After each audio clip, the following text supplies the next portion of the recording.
చంద్రబాబు రాజకీయ దిగజారుడుతనంతో వ్యవహరిస్తున్నారని అన్నారు వైఎస్ఆర్సీపీ నెల్లూరు ఎంపీ మేకపాటి రాజమోహన్ రెడ్డి.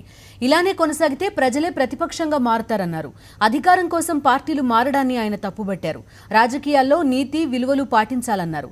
ఆనాడు వాజ్పేయి ప్రభుత్వాన్ని ఒక్క ఓటుతో ఓడించారని గుర్తు చేశారు. ఆ సమయంలో ఆయన తలుచుకుని ఉంటే నలుగురు ఎంపీలను తన వైపుకు తిప్పుకునేవారని, కానీ అలా చేయకుండా రాజకీయ విలువలు పాటించారన్నారు. ఆ తర్వాత ప్రజల వద్దకు వెళ్లి విజయం సాధించారని గుర్తు చేశారు. ఆ చరిత్ర మళ్లీ పునరావృతం అవుతుందన్నారు మేకపాటి.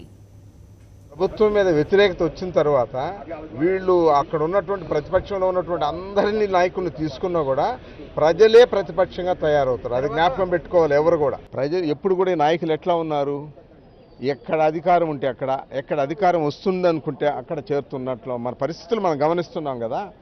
అది జగన్మోహన్ రెడ్డి గారు అదే చెప్పారు. ఈ పార్టీ బలోపేతంగా తయారవుతుంది, భవిష్యత్తు ఉంది ఈ పార్టీ అనుకుంటే తప్పనిసరిగా వచ్చి ఇటువంటి వాళ్ళు లేదు, నికరంగా ఉండేవాళ్ళకి నిజంగానే దండం పెట్టాలి, మనం నమస్కారం పెట్టాలి, వాళ్ళకి చేతులు దండం పెట్టాల్సిన పరిస్థితులు ఉన్నాయి. కొన్ని విలువలు పాటించాలి కదా మనం ప్రజాస్వామ్య వ్యవస్థలో కూడా. రాజకీయ విలువలు లేకుండా చేసుకొని ఏంటి ఈ విషయాలు? ఇది ఏ ప్రభుత్వం ఉంటే ఆ ప్రభుత్వంలో చేరిపోవడమేనా? ఇది దరిద్రం కదా, పరమ దరిద్రం. ఇది ప్రజాస్వామ్య వ్యవస్థకే. ఆయన వీర్రాజు గారు చెప్పినట్టుగా బీజేపీ అని చెప్పారు. నిజంగానే వాజ్పేయి గారు ఆ రోజు ఒక్క ఓటు తేడాతో, అది కూడా ఆయన కావాలనుకుంటే ఒక నలుగురు వచ్చి ఉండేవాళ్ళు కూడా. చాలామంది ఎంపీలు కూడా మళ్ళీ ఎలక్షన్ ఫేస్ చేయాలంటే బాధగానే ఉంటుంది కదా, వచ్చి ఉండేవాళ్ళు.